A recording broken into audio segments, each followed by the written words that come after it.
Which channel is this? Oh, okay. Yeah, India, come on, India!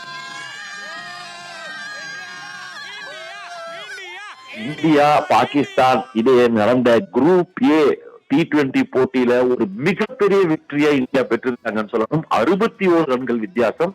தொடர்ந்து 11வது முறையாக ICC T20 உலகக்கோப்பை போட்டிகளில் பாகிஸ்தானை வீழ்த்தி சாதனை படைத்துள்ளது இந்தியா அப்படின்னு தான் சொல்லணும். இந்த போட்டியை பொறுத்த மட்டும் ஆட்ட தொடக்கத்திலிருந்தே அபிஷேக் சர்மா விக்கெட் விழுந்ததிலிருந்தே இந்தியா டாமினேஷன்லயே இருந்துச்சுன்னு சொல்லலாம்.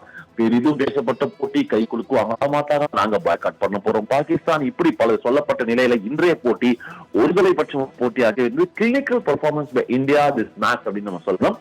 அதாவது ஒரு பெரிய ஸ்கோர் போர்டு, பெரிய ஸ்கோரை கொண்டு வந்து நிறுத்தினாங்க. தேங்க்ஸ் டு இஷான் கிஷன் ப்ரொடாமினன்ட்லி பயங்கரமான இன்னிங். பின் பகுதியில சிவம் தூபே, ரிங்கு சிங் அடிச்சாலும் பவுலிங்ல முதல் 4 ஓவர்ல மேட்சை முடிச்சுட்டாங்க ஹர்திக் பாண்டியா, பும்ரா அப்படின்னு தான் சொல்லணும்.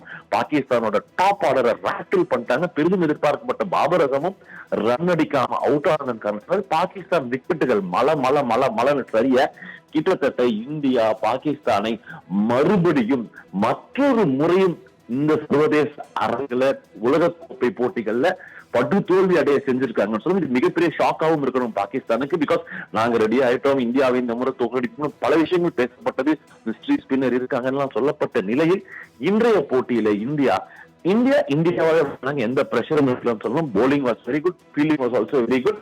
அண்ட் சூரியகுமார் அழகா ரொட்டேட் பண்ணாரு அவங்க போலர்ஸ் அப்படின்னு சொல்லணும். இன்னைக்கு மாஸ்டர் ஸ்ட்ரோக் குல்தீப் யாதவ் அப்படின்ற ஸ்பின்னரை நம்ம உள்ள கொண்டு வந்து அஸ்வினி வெளியே வச்சதுனால ஸ்பின் ஹெவியா போனோம்.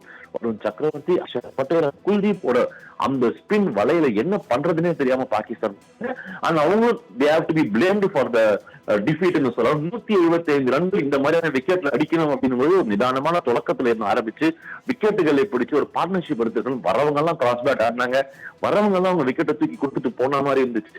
இந்த போட்டியை பொறுத்த வரைக்கும் இந்தியா வெற்றி பெற்றதனால் சூப்பர் 8 தகுதி சுற்றுக்கு இறங்கிட்டாங்க அப்படின்னு தான் சொல்லணும். இந்தியா எந்த ஒரு சூழ்நிலையிலும் ஆடக்கூடிய அளவுக்கு பேட்டிங் வச்சிருக்காங்க, எந்த நிலைமையிலும் போடக்கூடிய ஸ்ட்ராங்கான போலிங்கும் வச்சிருக்காங்க அப்படின்றத பார்க்கும்போது இந்த டோர்னமெண்ட் நிஜமாக இந்தியாவோட டோர்னமெண்டா இருக்குமா அப்படின்ற எண்ணமும் வருது. பாகிஸ்தானை பொறுத்தவரை மறுபடியும் சொல்லணும், பாபர் அசாம் T20 பிளேயர் மிகப்பெரிய கேள்வி மறுபடியும் எழுந்திருக்கு. 7 பந்துகளில் 5 ரன்கள் போல்டு. வந்தவங்க ஏதோ அவசரமா ட்ரெயின் பிடிக்க போற மாதிரியே வேகமா போனது வருத்தம் தரக்கூடிய வகையில் சிச்சுவேஷன் ஆஃப் மேட்ச், பிச்சோட சிச்சுவேஷன் புரிஞ்சு ஆடக்கூடிய வகையில யாரும் இல்லை அப்படின்னு சொல்லணும். பும்ரா சான்ஸே இல்லைங்க, ஒரே ஒரு 2 விக்கெட். ஹர்திக் பாண்டியாவுக்கு கொடுத்த அந்த தொடக்கம் அற்புதமான ஒரு இடத்துக்கு இந்தியாவை கொண்டு போய் நிறுத்திடுச்சு. அப்கோர்ஸ் 61 ரன்கள் வித்தியாசம் பாகிஸ்தானை. இனிமேல் இருந்து இந்தியா பாகிஸ்தான் போர் யுத்தம் மைதானத்தில் போட்டி அதெல்லாம் சொல்லக்கூடிய இடத்துல இல்ல. தொடர்ந்து தோல்விகள் இந்தியா சந்திக்கிறது அது சாதாரண தோல்விகள் இல்ல, மிகப்பெரிய வித்தியாசங்களில் தோல்வி அப்படின்னு சொல்லும்போது இனிமே இவங்க 2 பேருக்குள்ள ஒரு பெரிய வார் யுத்தம் இல்ல. அது ஒரு அணி தோல்வி அடைகிறது, இந்தியாவிடம் தொடர்ந்து மறுபடியும் வெற்றி பெறுமானு தான் நம்ம பார்க்கணுமே தவிர இனி யுத்தம் போன்ற பேச்சுக்களுக்கு இடம் இல்லை. இது ஜஸ்ட் அனதர் கேம் அப்படின்னு சொல்லி சூரியகுமார் முடிச்சுட்டு போயிட்டாரு அப்படின்றதையும் நம்ம புரிஞ்சுக்கலாம். ஆக இந்தியாவின் இந்த வெற்றி பாகிஸ்தான் இந்த டோர்னமெண்ட்ல இந்த அடி அவங்களுக்கு எப்படி இருக்கும்னா அவங்க அடுத்து எப்படி ரீக்ரூப் பண்ண போறாங்க, இதுல இருந்து எப்படி மீண்டு வர போறாங்கன்ற கேள்விகள் இருக்கு. பேக் ஹோம் பாகிஸ்தான்ல எத்தனை டிவிகள் உடச்சிருக்க போகுதுன்றது நமக்கு தெரியும். அங்க ரசிகர்கள் எவ்வளவு கடுமையான கோபத்துல ப்ரொட்டஸ்ட் பண்ணிருப்பாங்கன்றது தெரியும். பாகிஸ்தானை பொறுத்தவரை மற்றொரு முறை இந்தியாவிடம் தோல்வி. இது சரித்திரத்தில் பெரிய இடம் பிடிக்க போற தோல்வி. ஏன்னா இந்த இடத்துல கை குலுக்கள் இல்ல அப்படின்ற ஒரு சர்ச்சை, ஏசியா கோப்பை நம்ம கிட்ட தரலன்ற சர்ச்சை, இந்தியாவோட ஆடமாட்டம்ன்ற சர்ச்சை, இப்படி பலதங்களும் நடந்த இந்த போட்டியில் கொஞ்சம் நஞ்சம் ஜெயிக்கல 60 ரன்களில் வெற்றி இந்தியா அப்படின்றது பெரிய விஷயம். சந்தோஷமான தருணம் இந்தியன் கிரிக்கெட்டருக்கு. இளைஞர்கள் மறுபடியும் விராட் கோலி, ரோஹித் விட்டுட்டு போன இடத்துல இருந்து நாங்க தொடங்குவோம்டா அப்படின்னு யங்ஸ்டர்ஸ் கொண்டு போற கிரிக்கெட் பாகிஸ்தான் இந்தியா இனி ஒரு போரே அல்ல அப்படின்ற முடிவுக்கு கொண்டு வந்து நம்மள நிறுத்திருச்சு. அதுதான் நம்ம சொல்லணும்.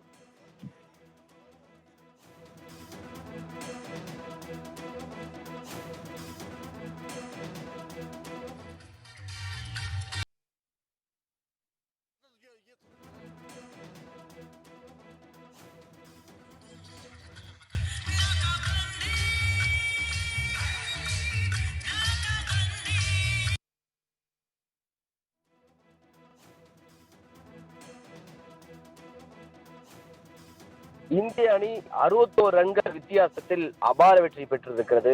அதாவது இந்தியா பாகிஸ்தான் அணிகளுக்கு இடையான போட்டிகள் இன்று இலங்கையில் இருக்கக்கூடிய கொழும்பூர்ல நடைபெற்றது. இந்த போட்டியில பாகிஸ்தான் அணி டேச் வென்று பவுலிங்கை தேர்வு செய்திருந்தது.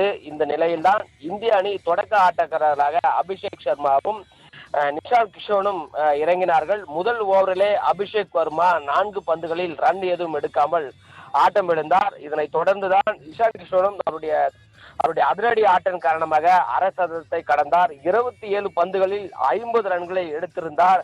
அதாவது இந்திய அணி 8.4 ஓவர்களில் 2 விக்கெட் இழப்புக்கு 88 ரன்கள் எடுத்திருந்தது. அப்போது இஷாந்த் கிஷோர் 40 பந்துகளில் 77 ரன்கள் எடுத்து அவுட் ஆகியிருந்தார். இதில் 10 பவுண்டரிகள். அடுத்த மேட்ச் கன்ஃபார்ம் இந்தியா தான் கப் எடுக்கும் இந்த வருஷமும். சூரியகுமார் யாதவ் தலையில் இந்தியா கண்டிப்பாக இந்த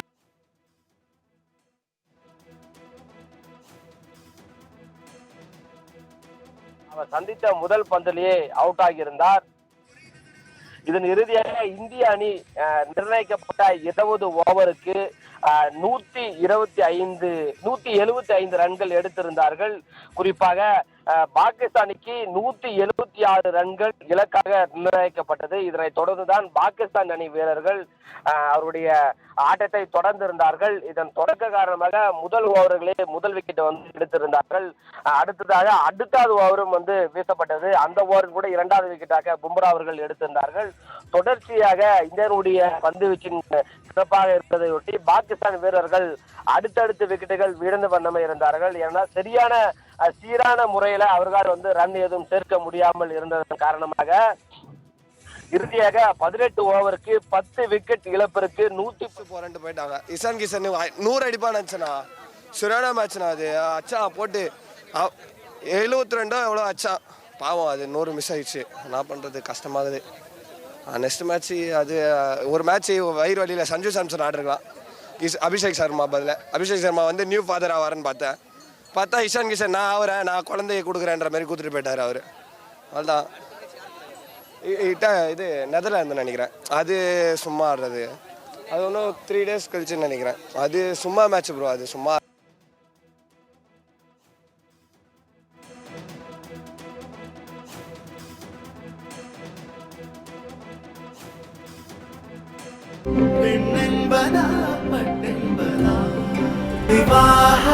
மணப்பெண்ணின் பிரத்யேகமான திருமணம் விவாஹா தி சென்னை